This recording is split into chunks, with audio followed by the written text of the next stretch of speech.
तो हम आपको यह भी दिखाएंगे कि नॉर्थ ईस्ट में किन किन मुद्दों को लेकर ऑब्जेक्शन हो रहा है और सरकार का उस पर क्या कहना है। हमने सिलसिलेवार तरीके से 9 बजे के बुलेटिन के लिए आपको समझाया था, लेकिन अभी फिलहाल हम यह समझने की कोशिश करते हैं कि भारतीय जनता पार्टी जिन जिन मुद्दों पर आगे बढ़ रही है, अब उसके घोषणा पत्र में कौन सी मुख्य बातें बाकी रह गई हैं। सीधे चलते हैं रविकांत के पास। रविकांत, हमने यूनिफॉर्म सिविल कोड की तो बात कर ली, जो सीएबी का मसला था वो एक कमिटमेंट था, एनआरसी का एक मसला था वो एक कमिटमेंट था, एनआरसी को पूरे देश में लागू करना। देखिए पश्चिम बंगाल में खुशियां बन रही है और देखिए आप ग्राफिक में देख रहे हैं कि पूर्वोत्तर के लोगों को क्या क्या डर है और उसके बारे में अमित शाह ने क्या कहा है वो भी हम आपको बताएंगे। लेकिन मुझे बताइए अब रविकांत, क्या बच गया है घोषणा पत्र के मुख्य एजेंडों में, क्योंकि आर्थिक स्थिति में सरकार की हालत बहुत खराब है और कई सारे विपक्षी दल ये भी आरोप लगा रहे हैं कि डाइवर्जन के लिए, ध्यान भटकाने के लिए ऐसे मुद्दों को उठाया जा रहा है।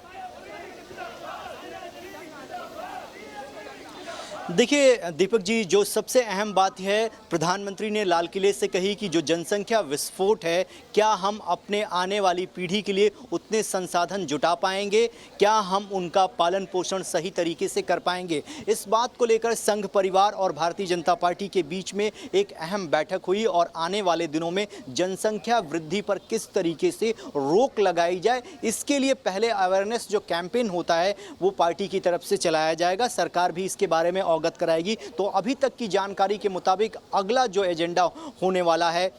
भारतीय जनता पार्टी और इस सरकार का, वो जनसंख्या वृद्धि पर किस तरीके से लगाम लगाया जाए, क्योंकि संसाधन सीमित हैं और जैसे जैसे जनसंख्या बढ़ती जाएगी बेरोजगारी की समस्या बढ़ेगी। और आपने ये कहा कि अर्थव्यवस्था की स्थिति ठीक नहीं है, सरकार भी दबी जुबान, सरकार के जो मंत्री हैं वो इस बात को मानते हैं और किस तरीके से अर्थव्यवस्था को पटरी पर लाया जाए और इसके लिए क्या स्टेप उठाए जाने चाहिए आने वाले दिनों में, इस पर भी काम होगा। लेकिन फिलहाल जो फोकस है सरकार का कि जो मैनिफेस्टो में वादे किए गए थे उनको किस तरीके से जो टफ स्टैंड लिया जाता है पहले 1-2 साल में, क्योंकि ये सरकार अभी पूरे 4.5 साल और रहेगी। जो रिफॉर्म्स होते हैं वो पहले 1-2 साल में सरकार पूरा करना चाहती है। मैं इस सवाल पर आऊंगा रवि, मैनिफेस्टो का एजेंडा है उसको किस तरीके से इंप्लीमेंट।